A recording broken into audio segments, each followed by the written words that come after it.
Hello, my name is James Woodford, and I'm so blessed to be able to share this with you today.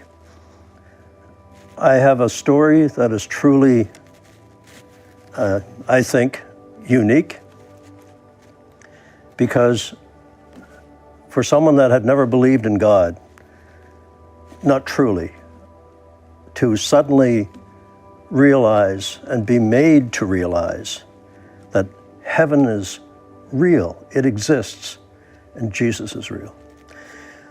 I want you to know something. I'm not a pastor, I'm not a preacher, I'm truly not. I'm just someone that was chosen to have this incredible experience. Having spent a good part of my life as a pilot, a businessman, I was at best ambivalent about God. And 3 years ago, a little over 3 years ago, with complications from an illness, I died. I was clinically dead and saw something truly incredulous, something that I never dreamed could ever be real. For me, I'm sad to say, Christians were someone who, I don't know, I just couldn't understand. If it wasn't in a technical manual, how can you believe it? That was the pilot side of me. I had to see the technical issues behind something to truly understand it. And what I realized now, of course, was I had no faith. So if I'm not a pastor and a preacher, then what am I? Look, I'm just a traveler. All my life I've traveled the globe. And then I have this incredible experience, and I traveled to a dimension, a world, that those of you who have always believed, you know exists. And I ask myself every day, why me? Why not some deserving follower of God, someone who had devoted their life to his teachings, to the teachings of Jesus? Why me? And I remember one evening saying that, and there was this wonderful pastor who was over 90 who put his hand on my shoulder and said, "Jim, don't ask that question. You're simply living proof that Jesus loves a sinner." And it's a claim to fame that I don't enjoy, but I understand now what he meant. Because I have been forgiven. I've been profoundly changed. I've been renewed. And so I want to share with you this journey. And it is called Heaven, an Unexpected Journey. I wish with all my heart that I had discovered this at the beginning of my life. But I look back now on my life, and I see the hand of God on the narrow escapes that I had as a pilot. All the things that I thought I survived because of my own skill. But you see, God works in wonderful ways in everyone's life. You just have to recognize it. You just have to see his hand guiding you. And I had to live most of my life before I realized that the hand of God was upon my life. And so I pray with all my heart that this story will be a blessing for you. I was born in the province of Newfoundland, Canada, and in the northeast, when I was a young boy growing up in the 50s and 60s, how many people got around was by small aircraft because of the impassability of the roads and so on. But so I grew up watching these planes, and I developed a love for aviation very early on. And to me, it was just such an incredible thing that to be able to fly above the earth and to look down. And so I was intrigued by it, I was in love with it, and I think most kids enjoy aircraft. But I was truly taken by it, and I read and absorbed everything I could about aviation, and helped out when I could at the seaplane dock, and just getting completely immersed in aviation. And eventually, when I got old enough, my mom, bless her heart, and I think all mothers know the longing in their children's hearts, but our financial circumstances were not good. My father had died when I was 2. My mother was widowed in her early 20s with 2 young children. But somehow she arranged for me to go to flying school. And I remember as though it were yesterday, the evening she sat me down and said, "Jimmy, I know what's in your heart, and we've managed to put it together for you." And so that began my lifelong love affair with aviation.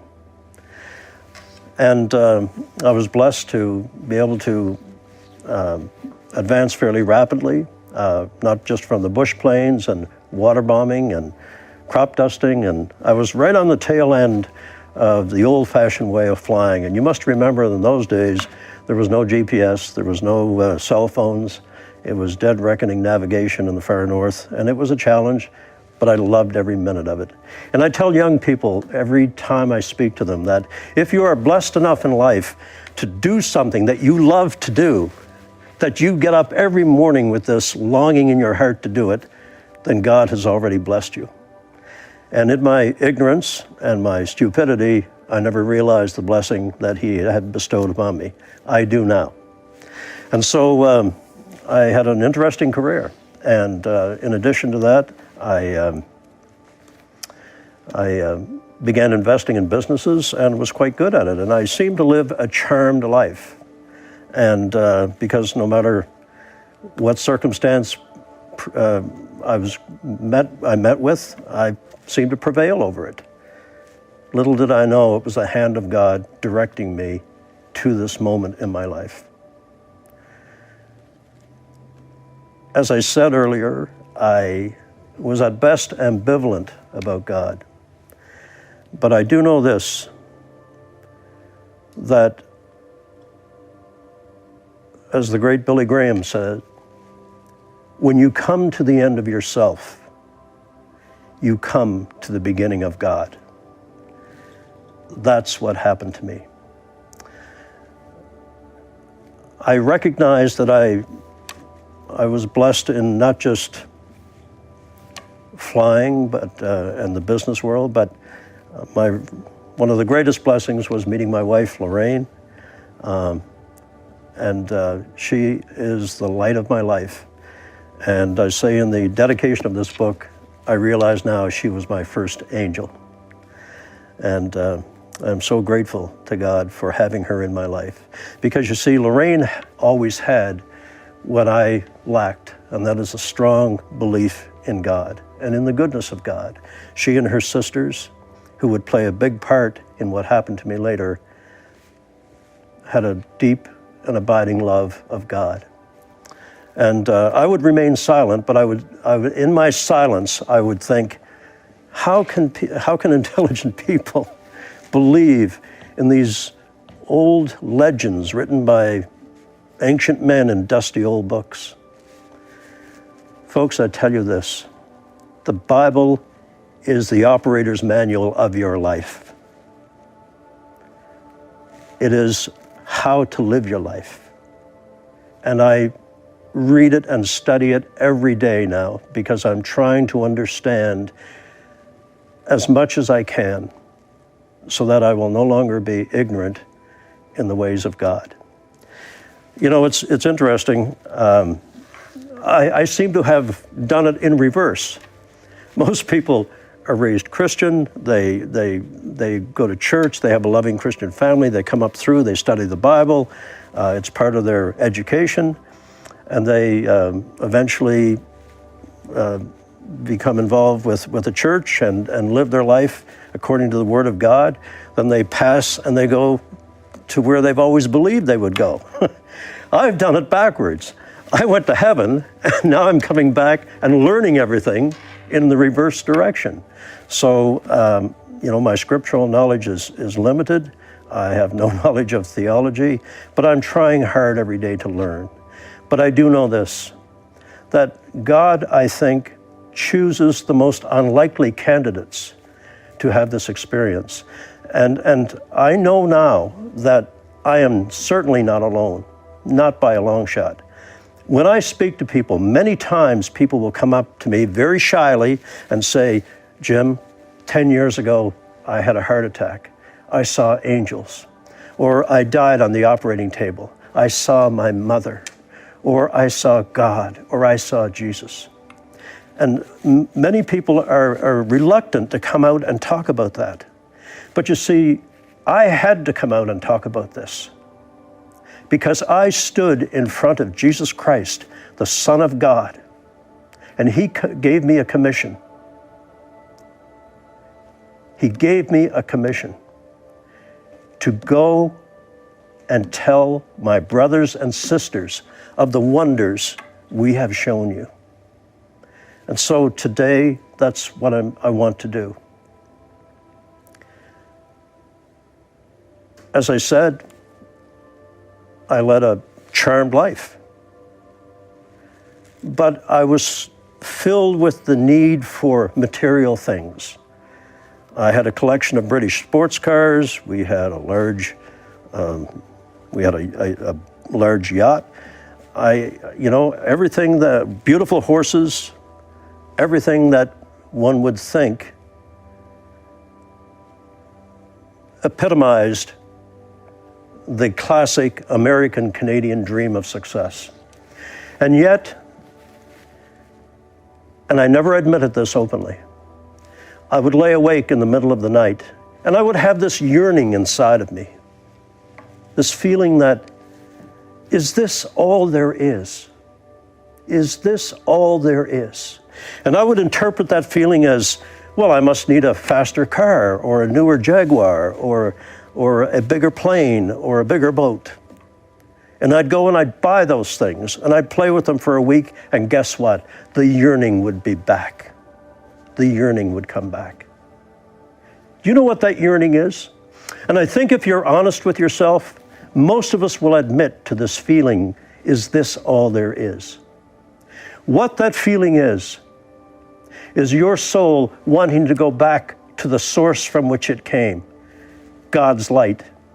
In each one of you, and I was shown this, in every one of you, you have no idea how truly special you are. That in each of you is the light of God, the light of God. But with life and in the throes of making a living, trying to compete with the next person, we allow that light to get dim. And my light, I think, was almost extinguished. But yet, God in His mercy stands forever ready to take you back. Just as a raindrop falls on a mountain and changes into rivulets of water that eventually become small streams and then brooks, rivers, and flows to the ocean, that raindrop is going back to its source.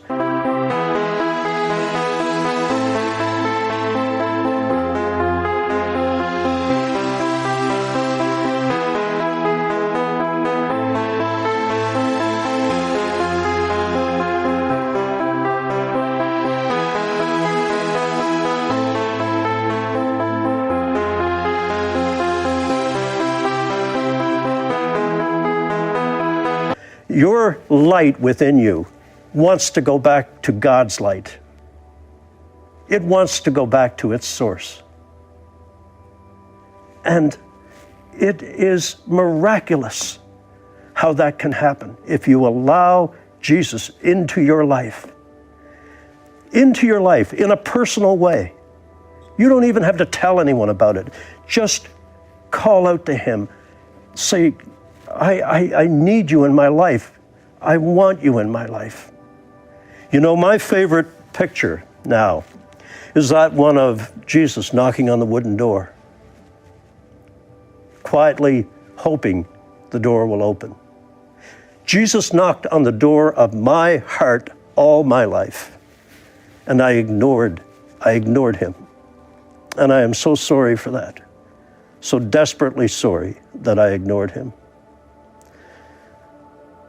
but it's never too late.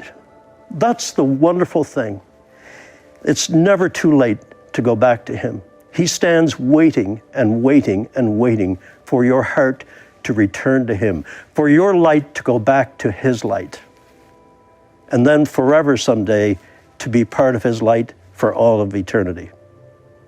And that is such a perfect message that he gives us.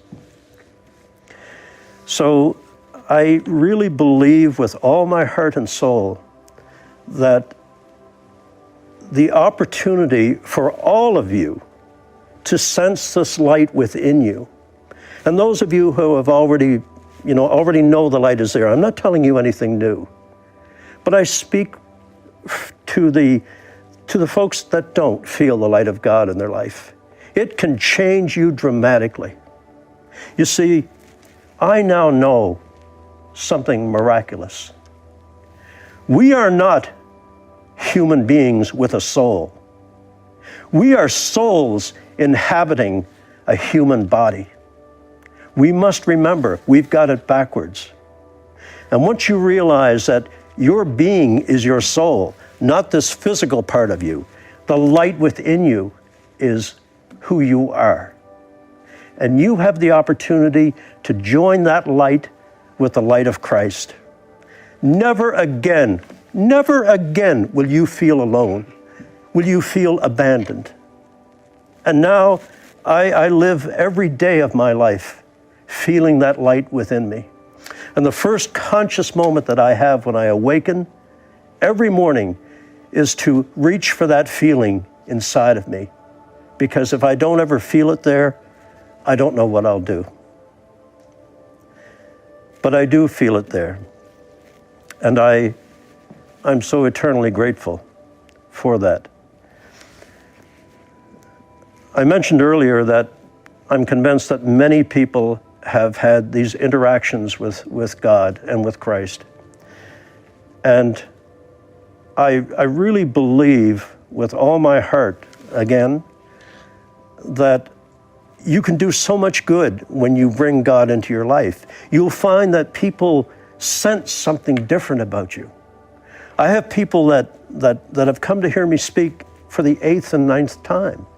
And I joke with them that once you've heard me over 5 times, you automatically go to heaven because you've already done your penance listening to me 5 times. But the point is this, that and my wife says this as well, I am profoundly changed. And what it is I have the peace of God within me.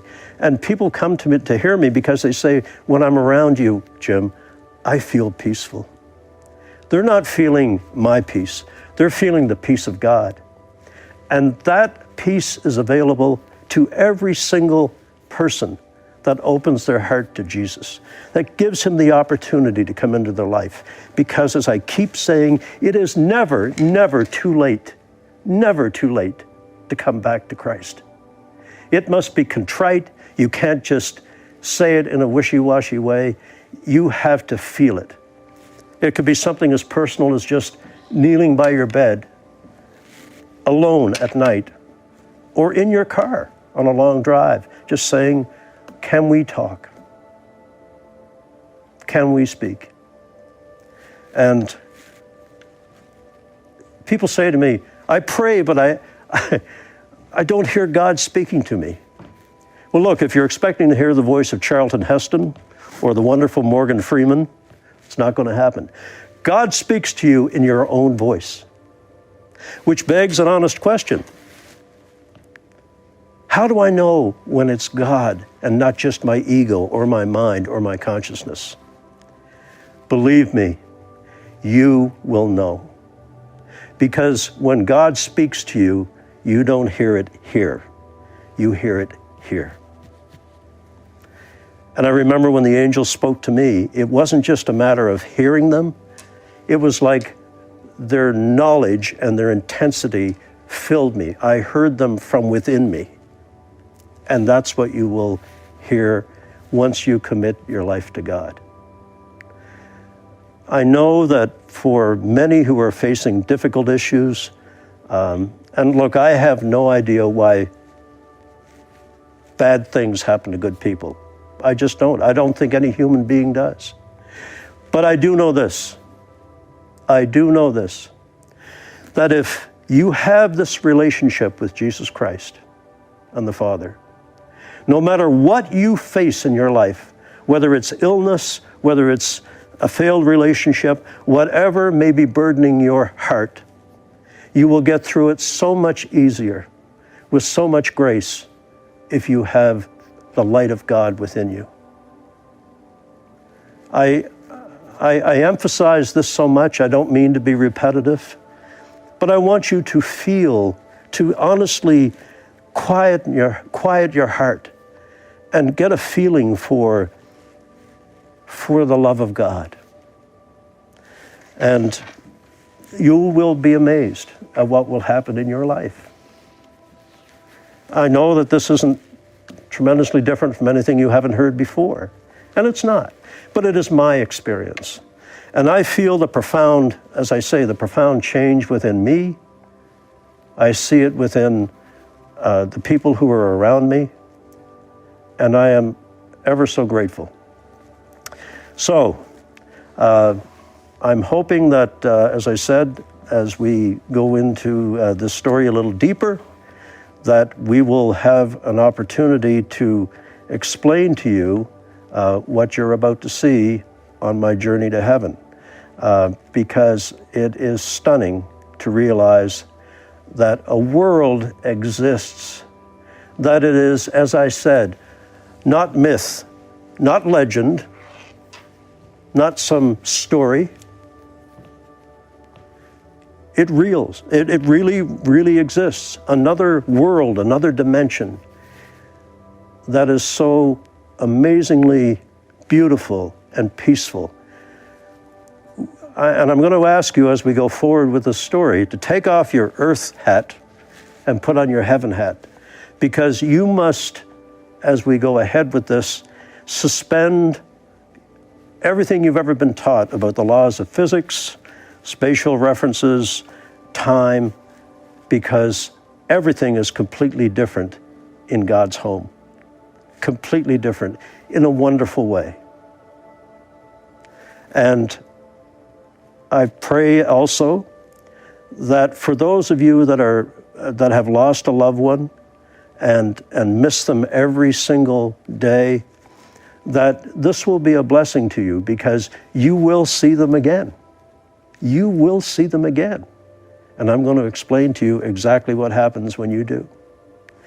So that is such a comfort to people, or to parents who have lost a child through tragic circumstances or disease, that when they eventually get to heaven, if they follow what I'm suggesting, that beautiful child will greet them in heaven, and they'll be forever together. And I have had so many wonderful experiences of people that have come up to me and said, what a blessing it is to know that I will see my daughter who passed away, or my son who was killed in a car accident. Because we have become people that are hopeless, in the sense that we've given up hope. And this message is one of hope. It's one of despair, my despair. It's one of revelation. It's one of salvation and ultimate redemption. One of the things that people say to me that are renewing or beginning their relationship with Jesus is, Jim, I don't know how to pray. It's been so long. What do I say? What do I do? And my co-author, Dr. Tom Gardner, and I, in this book, because of that request from so many people, at the end of each chapter, we've put an area of reflection, a place for notes, and we put a prayer. And that prayer is important, because for those who have not had a relationship with God, this is all new to them.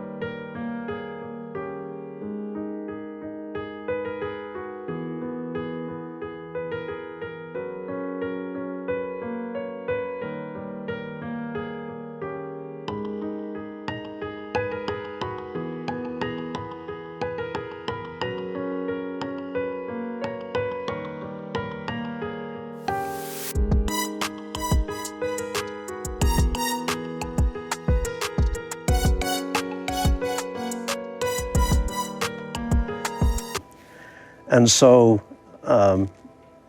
I would like you to join me in this prayer just before we begin the actual journey, that God, you come into my life. Please come into my life. I am sorry that I have ignored you for so long, but I need you in my life. I realize now the emptiness that I have within me. And I want the light within me that Jim describes to be as bright for you as it can possibly be. So Lord, forgive me for the indiscretions I have done. Forgive me for ignoring you all this time. Give me a fresh start. Give me peace. Give me the friendship and the love of having you with us. And I tell you that a devout prayer like that, nothing grandiose, just something heartfelt from your inner being, from your source, will be such a blessing to you. It truly will be. But as I keep saying, it must come from a part of you that you literally didn't know existed, the light in you. And so I'm eager to tell you about the rest of the story. There's much more to come. And I think you will